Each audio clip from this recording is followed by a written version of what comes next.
my wife left me and ran for safety in January of 22 because of my abusive behavior. What's your abusive behavior? I was physical, I was emotional and verbal. I was financially abusive as well. So you were the worst. Yeah. Hey, what up, what up? This is John with the Dr. John Delony Show, the greatest mental health and marriage podcast ever. So glad that you're with us. And hey, Happy New Year. We made it. I've got all of my toes crossed underneath the desk here because I record these shows a few weeks out. And so I'm hoping that 2023 is off to a roaring start. Kelly, you said you needed 2023 to go good, to go well, to go gooder than last year. Good grief.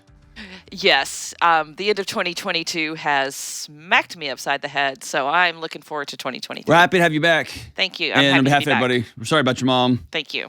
And she's lucky to have you. I was lucky to have her. Yeah? Yeah. Who is more lucky? Let's get weird. I'm just kidding. We won't do that. Hey, it's 2023. We're so happy that you're here. We have a special New Year's episode today. We're going to take a few calls, and we're going to talk about resolutions and what you can do to make sure that 2023 is as best as you can control. Because we all know that we can't control things we can't control. And most of us either spend our time throwing our hands up going, oh, whatever, or gripping the wheel so tight, we just steer it off into the ditch. And so we're going to talk about what I'm doing in my house, what me and my family are doing, and what you can do in your home. So looking forward to it. Let's go out to James in H-Town. What's up, James? How we doing? Hey, I'm doing good. Super excited to be on the show. I'm excited to have you, man. What's up? How are you? Well, I just want to say first, I'm super honored to be able to talk with such an intelligent and compassionate guy as you. I'm pumped. So everybody in the booth, compassionate, they'll go with. Intelligent, they are having a hard time computing that. But I'll take it. So cool, what's up, cool. man? So, well, I'll try not to preface you to death with my question, but no, preface me to death. What else we got going on? Let's do it. So, I have it written down so I don't go off too far. Okay. But it's a long preface with a little question. So I'm just going to read what I got here. It's a lot. It's a lot. It says, my wife left me and ran for safety in January of 22 because of my abusive behavior. I've done well since she left. All right, let me pause you. I'm going to interrupt you as you read this, okay? What's your abusive behavior? I was physical, and I was emotional and verbal, and I was also unaware, but I was financially abusive as well. So you were the worst, like across the board? Yeah. Okay. 100%. I was a 5-year-old in every way possible. Absolutely. And for what it's worth, I'm proud of you for recognizing that fact. Many, many men are terrible spouses like you were, and they never come to that realization. So good for you. Intentional work. Let me ask you this. Well, yeah, I'm sure there is. When you say you were physical, were you threatening? Did you actually punch her? Did you push her around? Paint me a picture of what physical meant. Yeah. So I apologize if I get emotional. No, it's okay. So it escalated over time, but it started with verbal abuse, and it translated from there into punching walls, throwing things, a lot of escalation over time, ways that I didn't behave, that I hadn't recognized since late childhood. And so, yeah, it escalated to shoving her onto the couch one day, and then shoving her to the floor the next. And then I would squeeze her.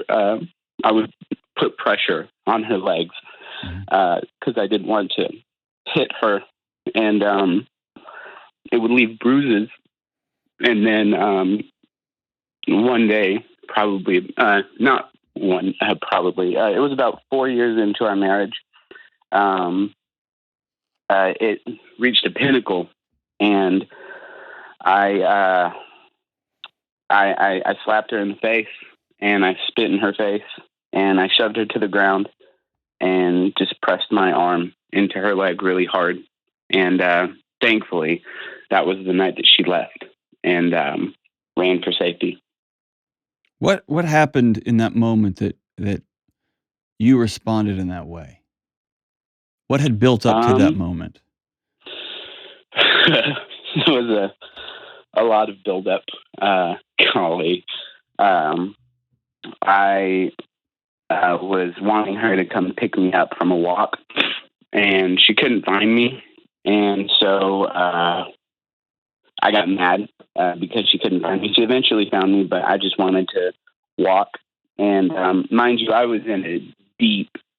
I had, in the last 6 months prior, I'd spent probably our entire savings on my marijuana addiction to try and run away.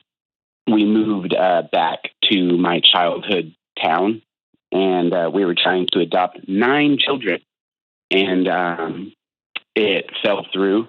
And we were, our marriage in the process fell through, and I was around all of my childhood triggers. And every day I was just running away more and more. And that day I was trying to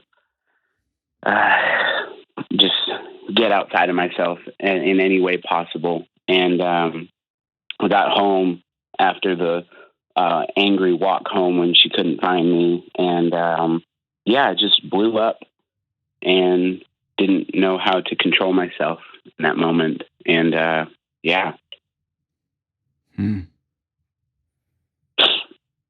So I have to be honest with you. Guy to guy, husband to husband, me being the dad of a 6-year-old little girl. There are some things I want to say that wouldn't help the situation, but it would make me feel better. And so I need you to know, and on behalf of everybody listening, I'm not going to say that stuff. It's not going to be helpful to this conversation because you know, right?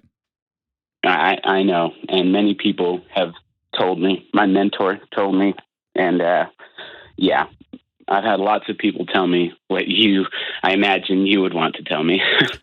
It's my wife calls it. I can feel it, and she's pointed it out on me.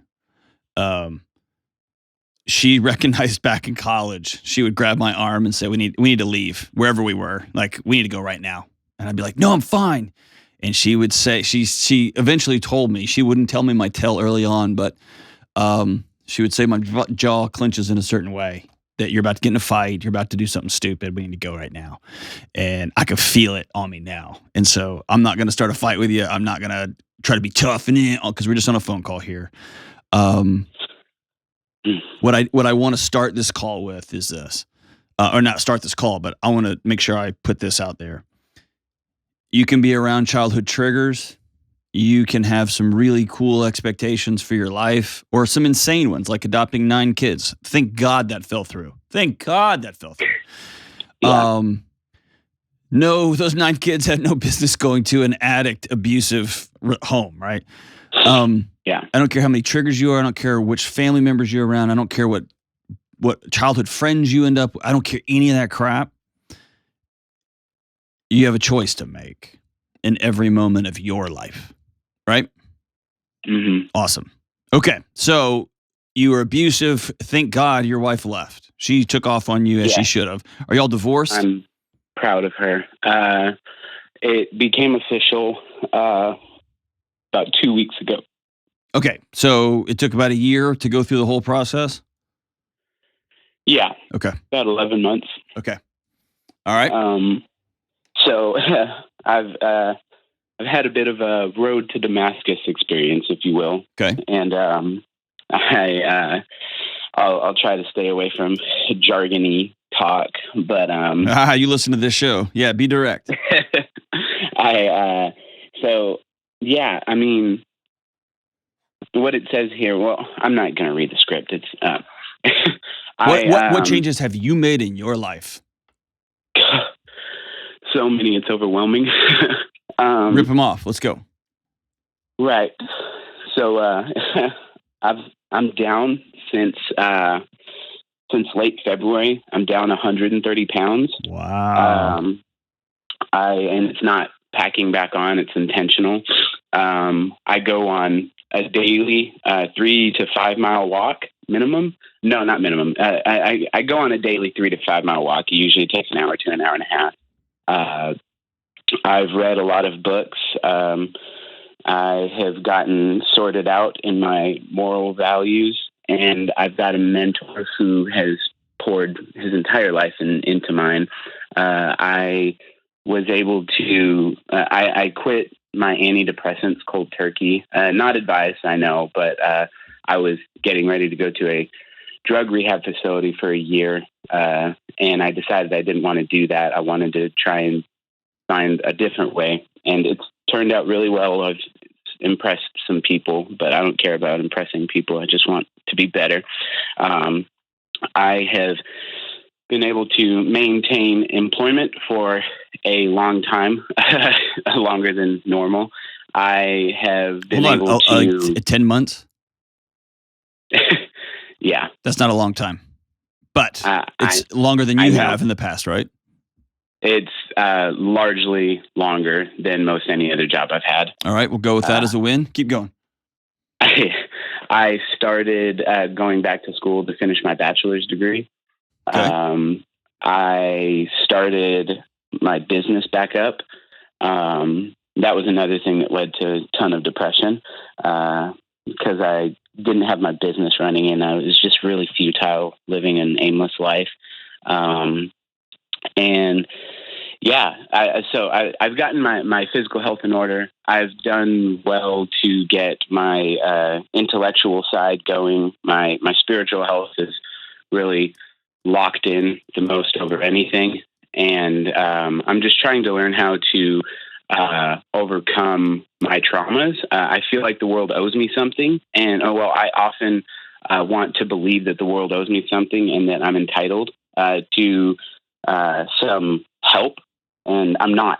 I'm 29. It's not cute anymore. Good for you. There's no sympathy, and I need to grow up. And my ultimate question here is, and I'm afraid to ask this too because it's unbiased, and I know you tell the truth. I miss my wife like crazy, and your ex-wife. Your ex-wife? Yeah, okay. That. So I miss my ex-wife like crazy, and I desired to have her, gain her back in my life, and that's a big, long-term dream of mine to have her back. But the big thing here is, what would it take for me to have a realistic shot at restoration and reconciliation of my marriage and getting my wife back in my life, if that's ever possible again? I'm committed to her, and I'm committed to whatever it takes to show her I'm different and a new man. My responsibility wanes, and I have not put in tons of work to overcome my trauma. I'm not going to beat you up for wanting to get the woman that you love back. That makes sense to me. That you love her, and cosmically, I honestly, in my guts, listening to your story, don't believe it's about her. I don't think you liked that guy who you became, because you became a monster, and a monster you could control. You were an adolescent. You were a child monster, which is the most dangerous kind. And I think you want to. I think you want to redo that. And redo. I think she's the person you hurt so bad. She is the shining example of who you became when you were at your worst. And you should 100% be in jail, and you're not. I agree. Right? So when you became your worst, she is the poster of that.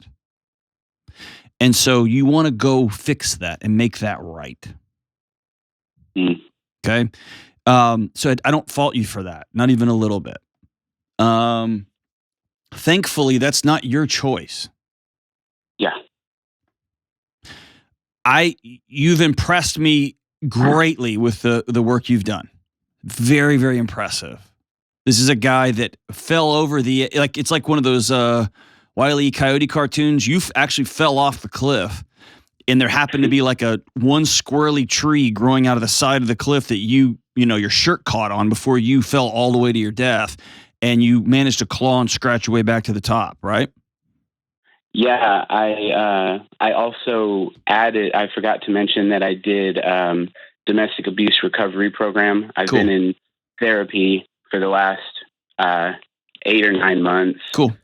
So, and I've done some other emotional recovery. No, I got you. So the work you've put in is very, very impressive. Very, very impressive. All of these things on their own, losing 130 pounds, it's damn near impossible.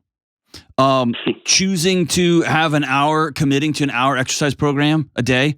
If everyone in the United States did that, our country would be healed within 24 months. I believe that with all my guts. If people would just start walking and exercising and waving to each other. Reading is hard. Getting a mentor is hard. Emotional recovery work is hard. You've done that. You have not done the thing that will take you a long time to do. And in fact, you've circled it and avoided it in a really masterful way. Abusive people, and you touched on it, are entitled. Right? That's the foundation. The world owes me. You owe me. Which is another way of saying you are mine. Possessive. Right? You can do all of the physical healing you want. You can do all the emotional and quote unquote psychological healing you want. You can go get a anger management certificate. You can do all that stuff, and it's all good. It's all fine. But you have done zero work relationally. I agree. You don't know how to be in a relationship. And relationships are the things that set you off. Somewhere along the way, childhood trauma is my guess, is relationships were so weaponized. There was such a point of fear and anxiety and terror for your little body that it is unable to, at this moment, and it can learn, there is healing here, but it's unable to be in them. Because my guess is if your mentor pushed you really hard, you'd eventually break that off. He's not giving up on me. I know, but you're giving up on him. Yeah, there you go. You've tried, right?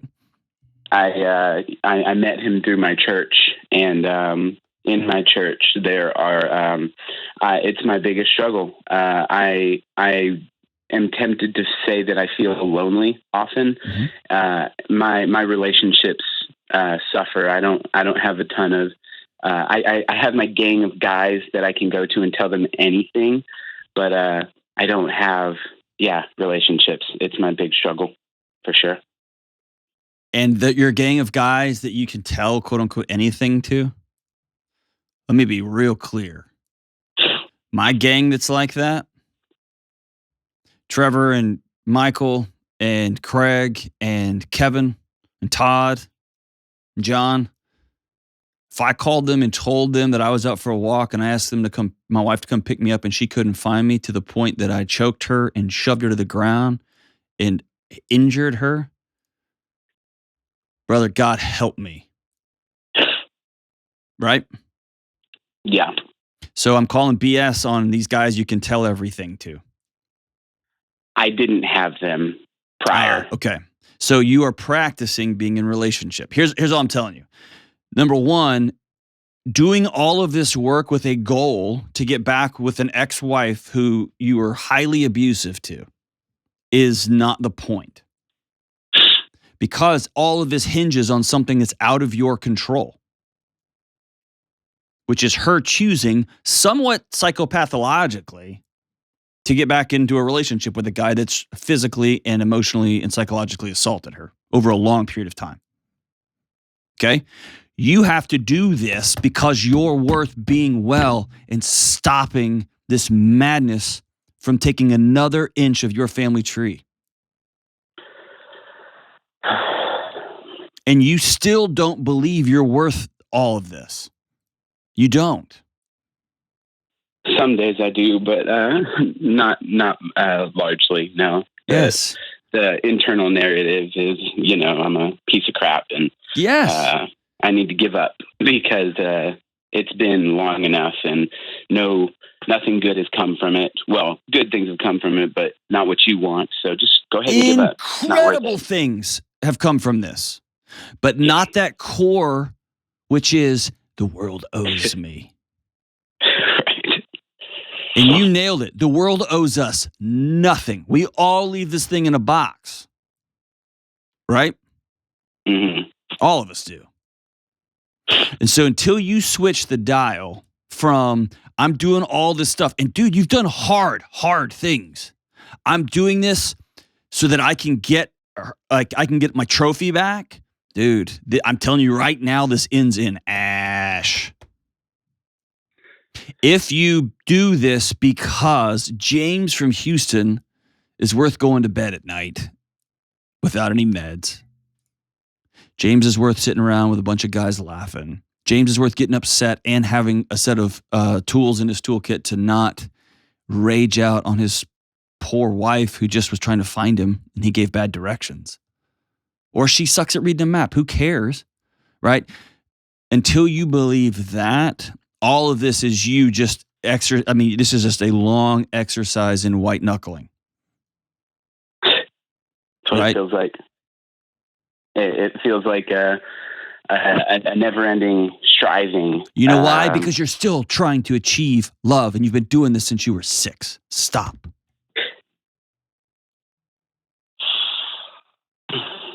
You cannot achieve love, my friend.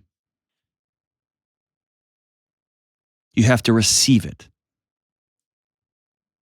And receiving means opening your hands. And opening your hands means vulnerability. And vulnerability means somebody may hurt you real bad. And instead of allowing that to happen, you hurt them first.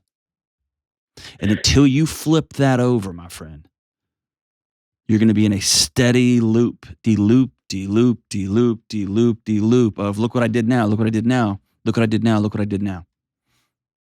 And that core rage underneath is going to keep burning and burning and burning and running and running and running and running.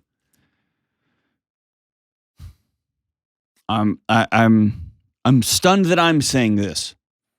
I'm really proud of you. You've worked really hard. And for you to say it's all amounted to nothing is dishonest. That's a lie. It's amounted to a lot. You lost 130 pounds. You've changed your entire physiological being. You've started practicing relationships, subjecting yourself to hard stuff. What I'm suggesting is it's time to put all of this work into the relationship side. Because you're not telling that group of guys everything. You're not. You haven't told them, you don't tell them all the good stuff. You don't tell them all the bad stuff. And more importantly, you don't tell them what happened to you when you were a kid.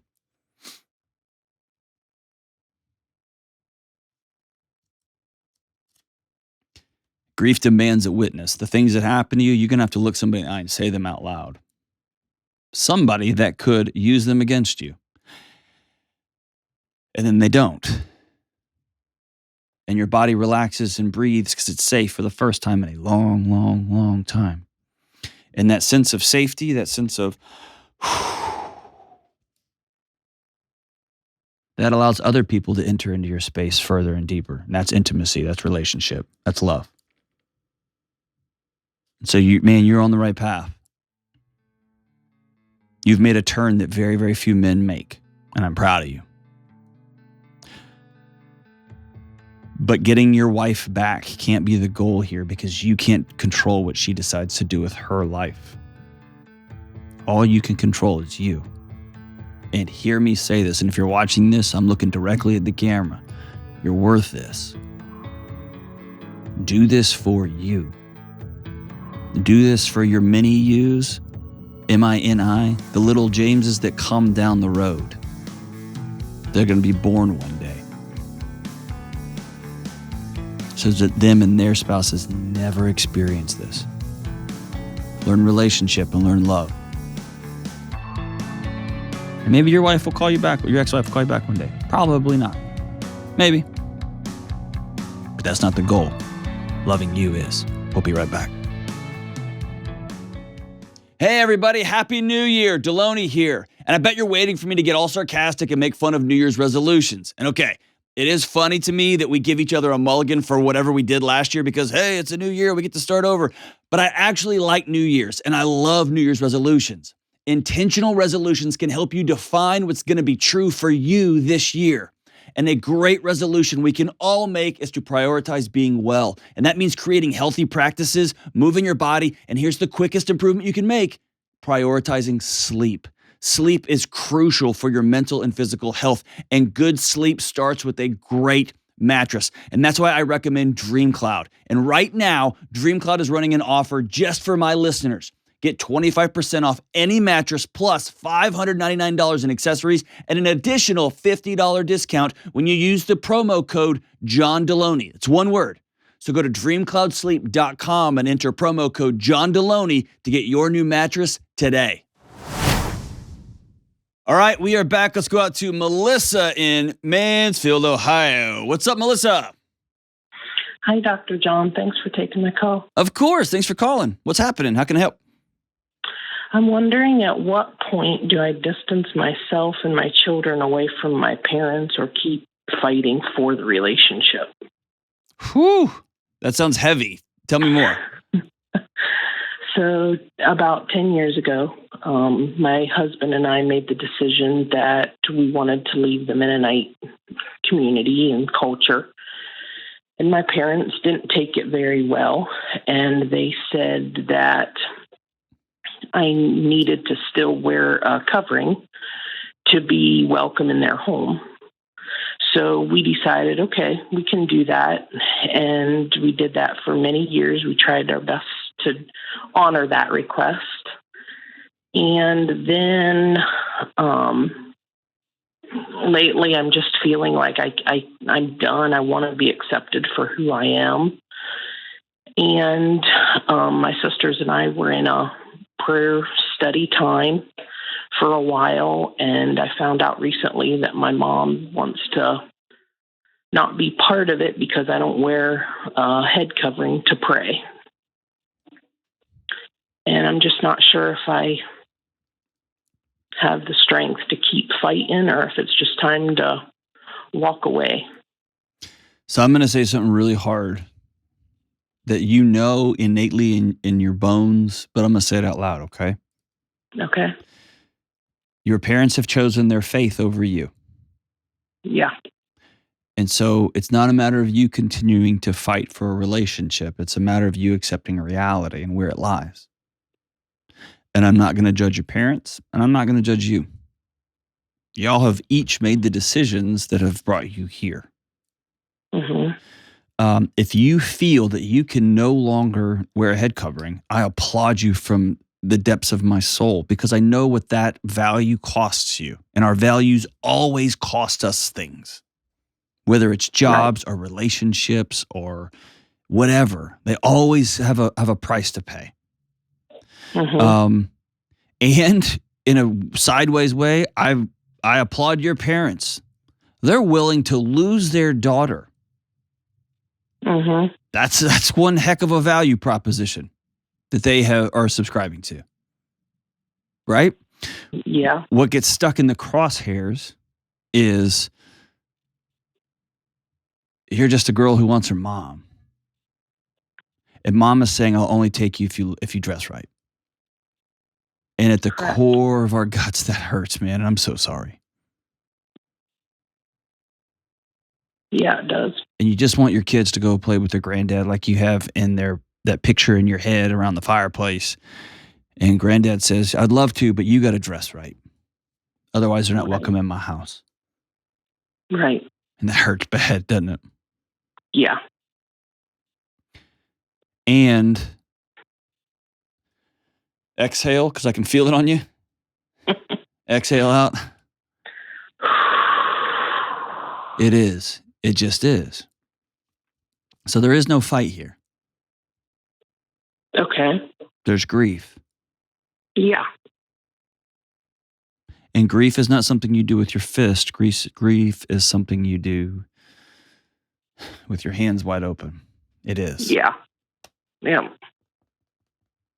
And I'm really sorry. Because you've had this idea that if I just keep playing the charade or I just keep pretending that everything's going to be okay, and it hasn't been okay for a decade. Right. And they've changed, they told us one thing and then they've changed that criteria in the past, so I know it will. But they're allowed to. Yeah. And you're allowed to change yours. Okay. They're grown-ups. And so I'm not going to fight what was. I'm not going to fight what I want to be. I'm going to accept it. I'm going to have my heart broken by it. I'm going to be grieved by it. And then I'm going to figure out what comes next. Because Okay. What's the alternative? There is no other alternative other than to continue with a charade, something that I'm not, something I don't believe in, and teach my kids that your values are only as strong as your cowardice. And that your kids will feel that tension leading up to the 3 weeks to go visit grandma and granddad. They're going to feel that awkwardness while you're there. And it only is going to get worse as you get old. Don't subject them to that. Yeah, because they're already bringing up questions. They're already starting to ask questions. Of course. Yeah. Of course. And I would hope you're raising kids that ask good, hard questions, right? Yeah. So they made their choice, and now you've got to make yours. And so if your mom chooses to not be a part of your new Bible study because of how you dress, she's allowed to make that choice. And you can tell her, hey, we'll continue to set a spot for you because we'll miss you. And that might be some time of weeping. That might be you writing a letter to her that you're never going to send, that you put in the fireplace sometime in January, but you write the letter and just say, hey, you're my mom, and you're supposed to love me whether I've got certain clothes on or not. And I miss you. And here's what you're going to miss. You're going to miss your daughter, and you're going to miss your grandkids.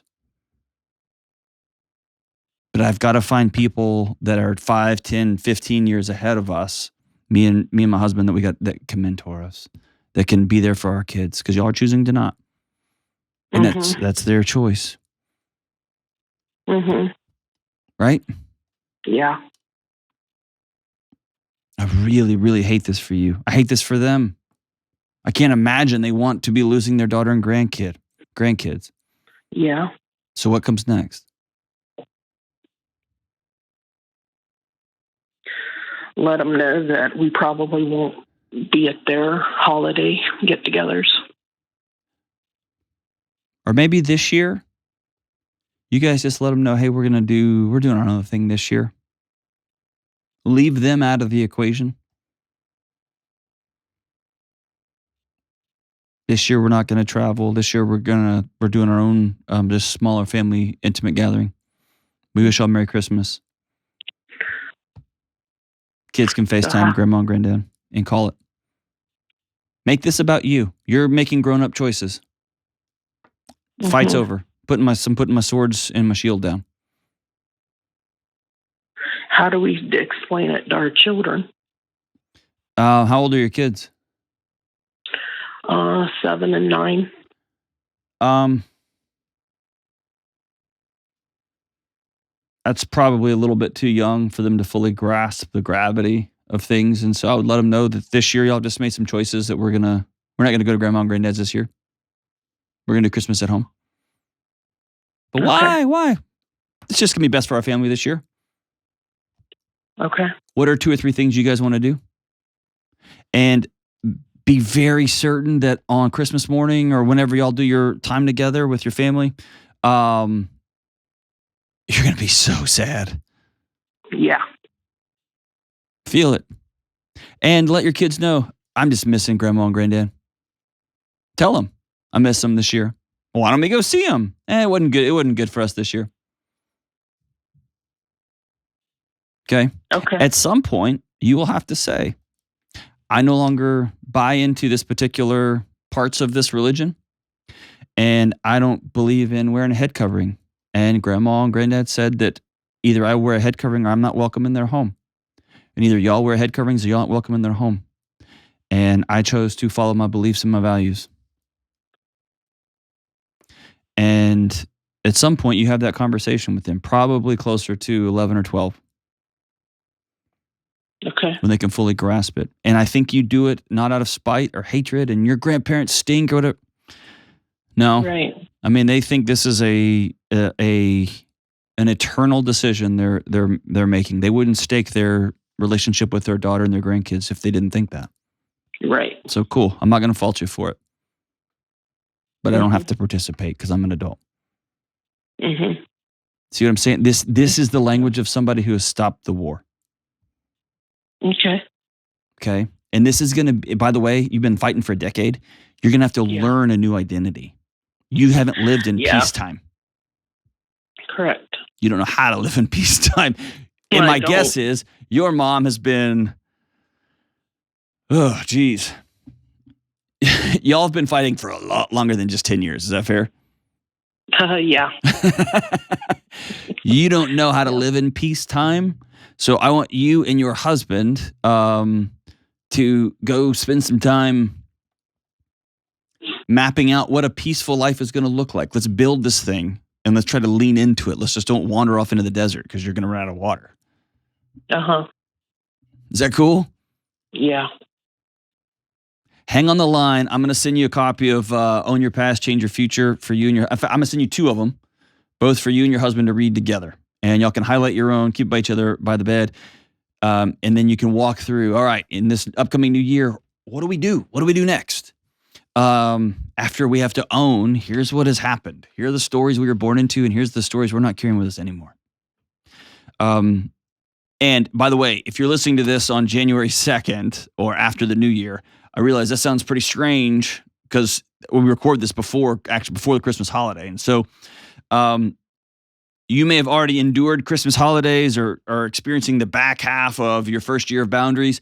Just know, as you head into 2023, the more you can own reality, the more you can give other adults in your life the grace and opportunity to make the choices they want to make. Like the first caller, you want to hit me? Cool. I'm out. Actually, that's a terrible example because in no way is that cool. You're going to jail and I'm leaving. You want me to do something that goes against my core religious values? Great, you're not welcome here. Or great, I'm not coming. You want me to do what at work? Yeah, I'm not doing that. I wish you the best. You as a business owner are allowed to demand that of your employees. I'm going to choose to not be one of them.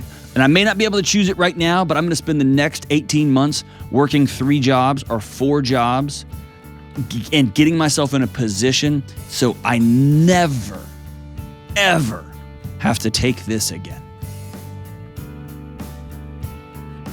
I'm not going to fight you. I'm just going to head out. And I've created a non-anxious life that allows me to do that. 2023 is going to be the year where we lay the swords down and the shields down. Stop fighting. And we just go live our lives. We'll be right back. It seems like everybody's talking about how crazy the housing market is right now and how powerless homebuyers feel. Mix that with the stress of moving and life change and job change, and you've got a tornado of anxiety fueling one of the biggest purchases you'll ever make.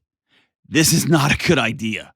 So if you're a new home buyer right now, my advice to you is to focus on what you can control, like the people you choose to help you in the home buying process. You need folks like my friends at Churchill Mortgage. Churchill is a Ramsey trusted provider that's been helping people with their home mortgages for decades. And their Home Buyer Edge program will help you skip a bunch of the stress. Here's how it works. Apply to become a Churchill certified home buyer and cap your interest rate for 90 days. Then you'll get a $5,000 seller guarantee to help your offer stand out. So go ahead, take a deep breath because Churchill has your back. Check them out at churchillmortgage.com/Delony and get the Home Buyer Edge today. This is a paid advertisement. NMLS ID 1591. NMLSconsumeraccess.org. Equal housing lender. 1749 Mallory Lane, Suite 100. Brentwood, Tennessee 37027. Programs are for select loan types only and are not available in all states or locations. Ra-da-da! What's up? We are back, and it is time for everybody's favorite. I literally think this is nobody's favorite. For the lightning round, it's Kelly's favorite. The late night dive bar music. Yeah, I'd like a Bush draft on draft. What is it? I'd like Bush Light on draft. Is that a thing? I don't know. No. Kelly's like, no, those are back in the old days. I'm not real sure. That music just sounds like you're like Miller Lite on tap. Well, to me, it's like, Coors Light in a bottle or something like that. Feels PBR to me. Ooh, there we go. PBR? Nice No, because PBR is ironic. PBR is like Weezer now. There's like a hipster thing with that. Yeah, it's like really tight jeans and mustaches for PBR. What was it? Natty Light. Natty Light. And if you, on tap, that's that music. Yes. And a Marlboro Red just because you have to. You can't drink Natty Light and just have it be in your body. It's a whole package. Exactly. It's a 2-for-1. All right, so here we are, lightning round. So we got through the old disgusting beers. Yes. Welcome 2023. All right, let's do it. So this lightning round is about goals and resolutions. Aw, how fitting and cute. It may have been planned. Maybe. Yeah. It's my favorite time. I love it. I know. Everybody gets gets to start to do over. I know. All right. Question 1. Are you ready, Ben? With the timer? What's the difference between goals and resolutions? I tend to believe resolutions are about an identity change. I'm resolving to take better care of my body. I am resolving to be a better husband. I'm resolving those kind of things. I resolve this year to be on time. A goal is I will leave my house by 7:15 every day. I will lose 25 pounds by February 1st, whatever. So goals are these tangible markers on the way to a resolution. That's the way I look at it. I like that. I never thought of it that way. You're so smart. Aw. No, that one guy called me intelligent earlier. Let's go with smart. All Let's start right, there. I'll take that. All right, second one. I want to read more next year. How can I get into a good habit? 3 things. Number 1, change your identity. I'm a person who reads. That's who I am. And then create some behaviors that are going to back that up. So leave your phone in your car. Take a book in with you when you go to Walmart and you're waiting for your oil to get changed. Always. I always have a book on me at all times, 24/7, 365. And even I have one when I'm hunting in the woods. I got a book in my bag. Like I always have a book with me because one of my identities is I'm a guy that reads. The third thing is make it easy. Have a book by your bed. Have your reading environment already set up so it's not so hard.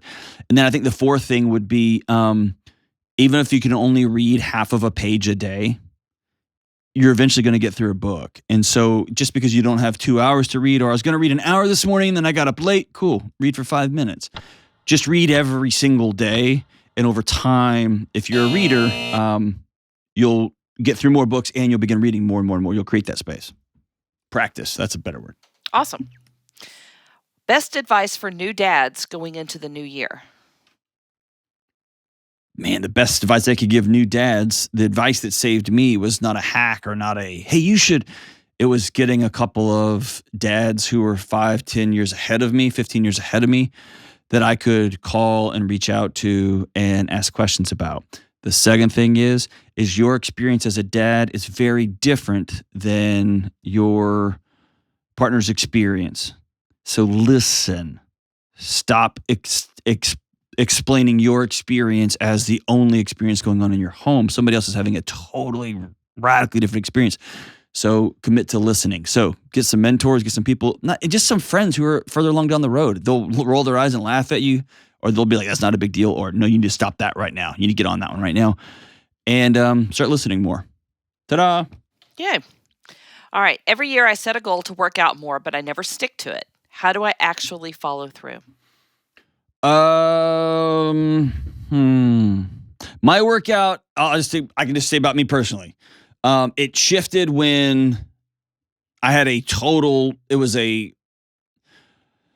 more global conversation with myself. Again, you hear me say this all the time, change your identity. I just decided I was going to be a guy that took better care of his body. I wanted to be a granddad or a great granddad that could roll around with my grandkids on our wrestling mats when I was 90. And so what do I have to do right now? Well, I got to stop eating the way I eat. I got to start sleeping. I got to start doing some of these other things.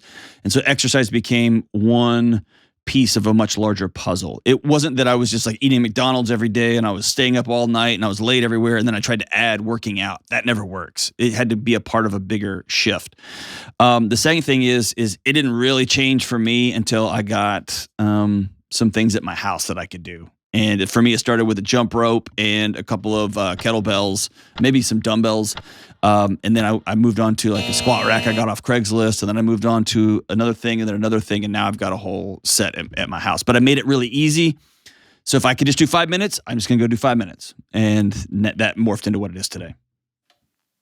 I want to change my eating habits this year, breaking the cycle of eating more than I need or lots of sweets. Where do I start? I have had my whole life revolutionized with the Carbon app. And so I'd reach out to those guys, Dr. Lane Norton and that crew, get on the app store. I make no money off this deal. It's just been something that's been really helpful for me. And it is hard on Friday night or Saturday at a party to try to figure out. I hate it.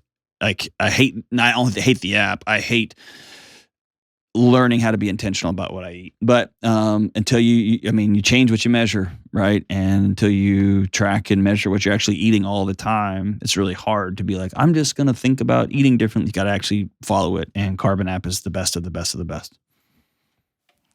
It's worth the money. When it comes to goals, I start off strong and then lose steam. How do I stay motivated and accountable?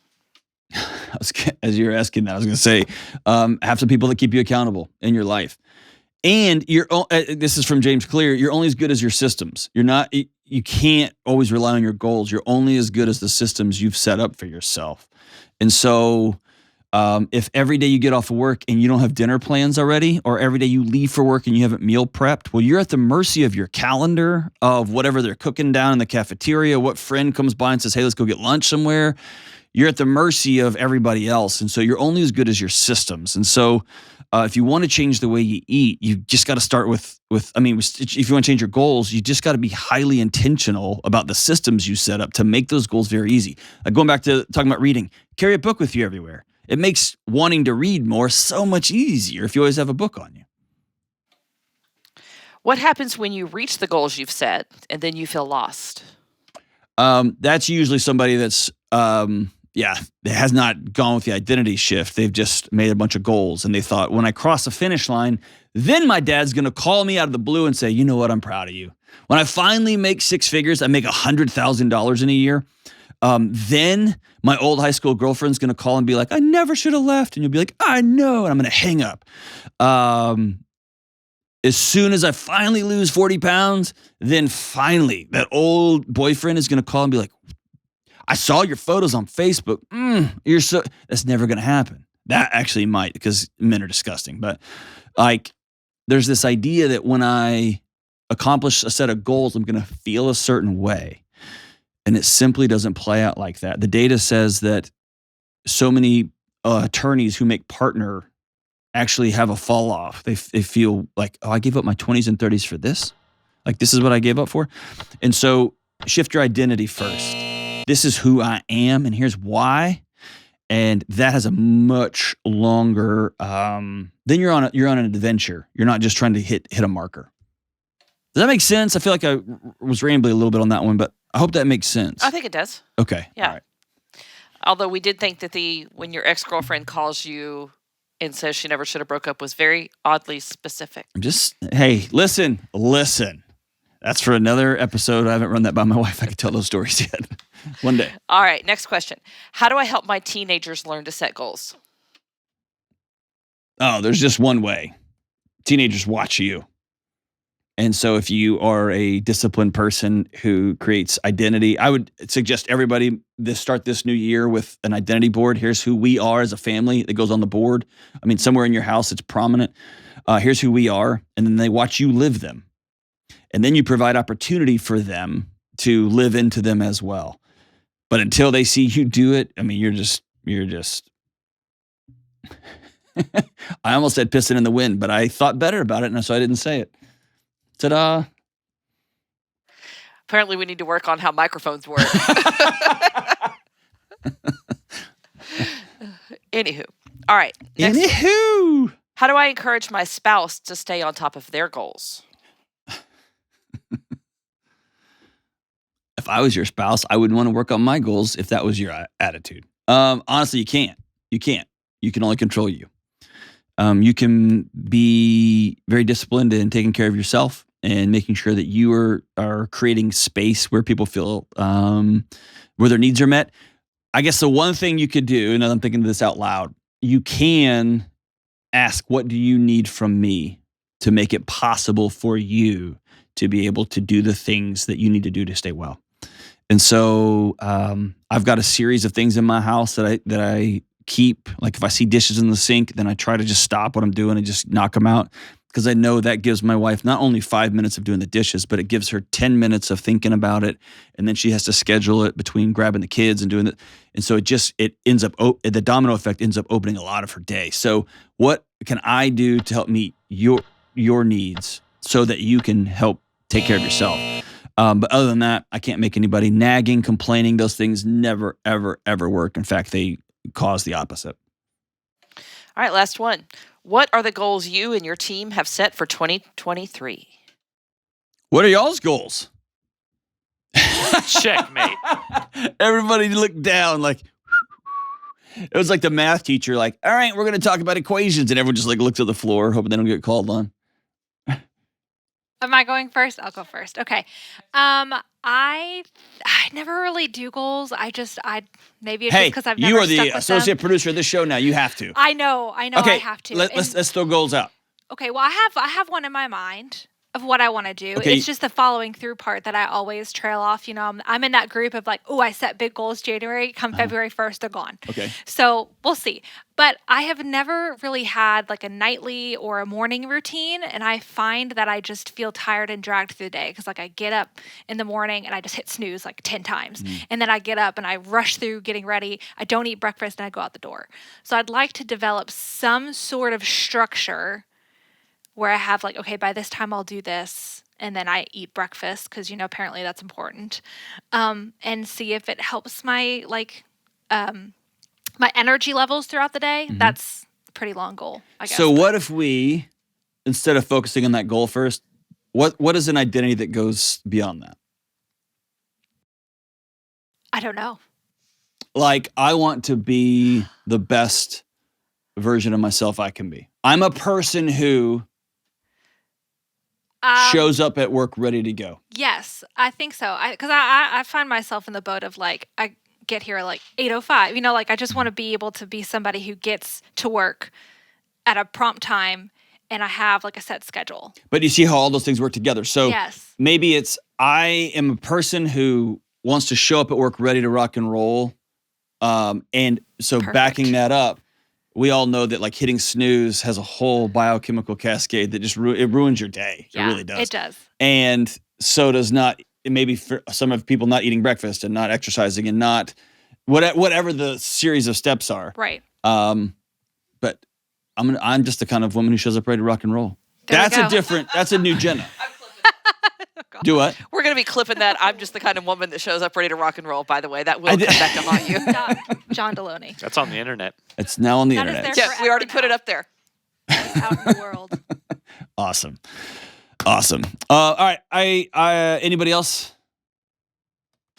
I wasn't prepared to answer this question, but one thing is that my goal is to finish my novel this year. And so the identity piece that you're talking about is that I am a writer, a person that writes. And so in order to do that, I have to write.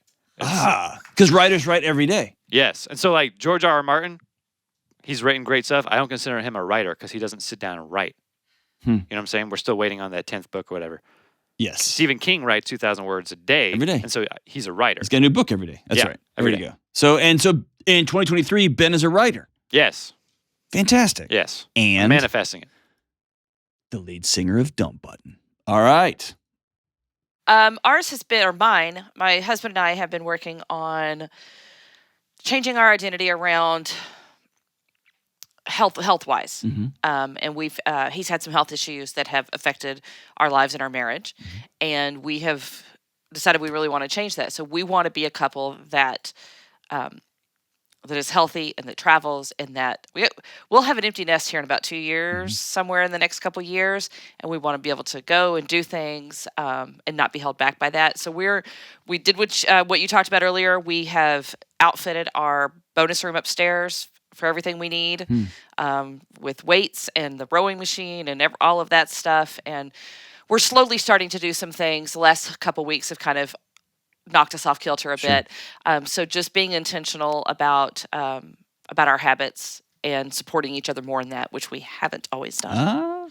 So I love the idea of saying, okay, we got 2 years to empty nesters to celebrate and grieve being empty nesters. We're going somewhere, and we want to be able to do the following things there. And so how much money do we need to have 24 months out? How much, if we're going to be hiking, we got to be in this kind of shape, right? We want to have this kind of, chicka wah wah. So I want it, right? Whatever. And so like, I love the idea of just simply putting on a calendar and reverse engineering. It doesn't sound as sexy as, let's just go to Italy. And like, yeah, that's just not how the world works, only in Hollywood. That would be incredible. I mean, you set yourself up for 24 months, they're going to be tough and hard, and a trip that's going to be incredible. Dude, good for you. Thanks. All right. Andrew's just staring down. All right, here's I'll save you. All right, here's mine. 1, 2, 3, 4, 5. I got 6 categories here. 2 supersede all of the categories. One is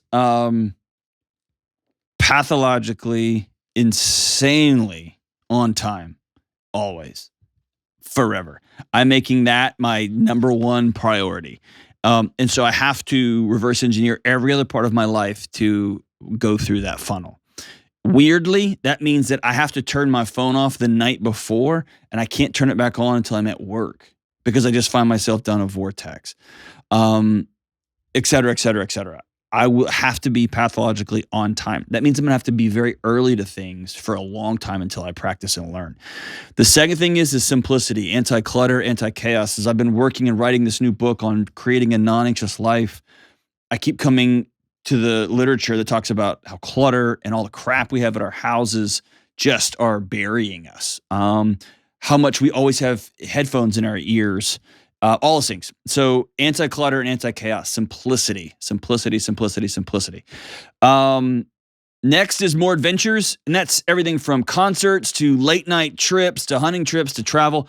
I'm just going to go be more adventurous. I found myself getting kind of boring. And so we're just going to go take a midnight run and we're going to go do something fun.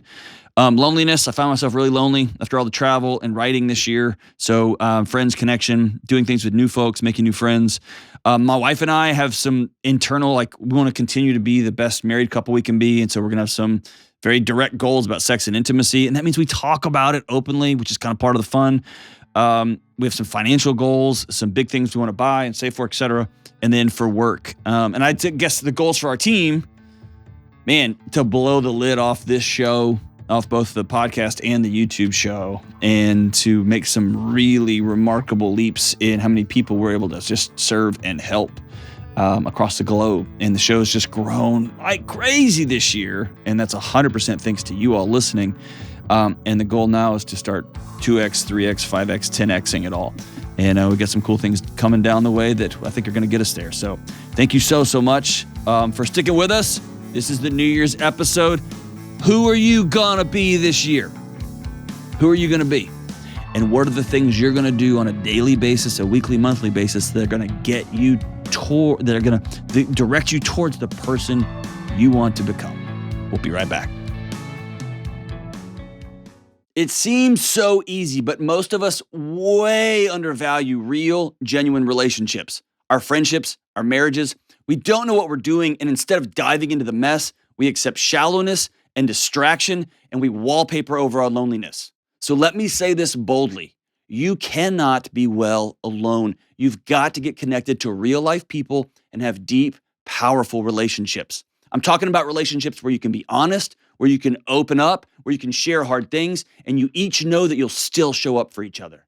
And in my new book, Own Your Past, Change Your Future, we'll walk through a not-so-complicated approach to relationships, mental health, and wellness, and getting connected is a key part of that. That's why you'll learn shallowness and loneliness are so dangerous, and more importantly, you'll learn how to create meaningful relationships in your life moving forward. There is no good app to help adults find friendships, but this book can help. Go to johndelony.com to take the next step towards wellness. That's Own Your Past, Change Your Future at johndelony.com. All right, as we wrap it up, you know we were going here, dude. It's U2's New Year's Day. It's the song that's going to launch us into 2023.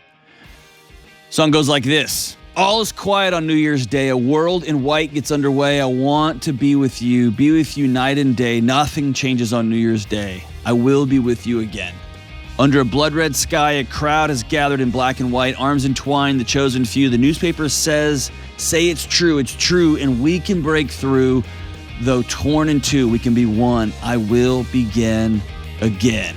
Maybe the time is right, maybe tonight, or maybe right now. Make today the day you say no more, let's just make it different. And go make it happen. Let's do it. I'll see you soon.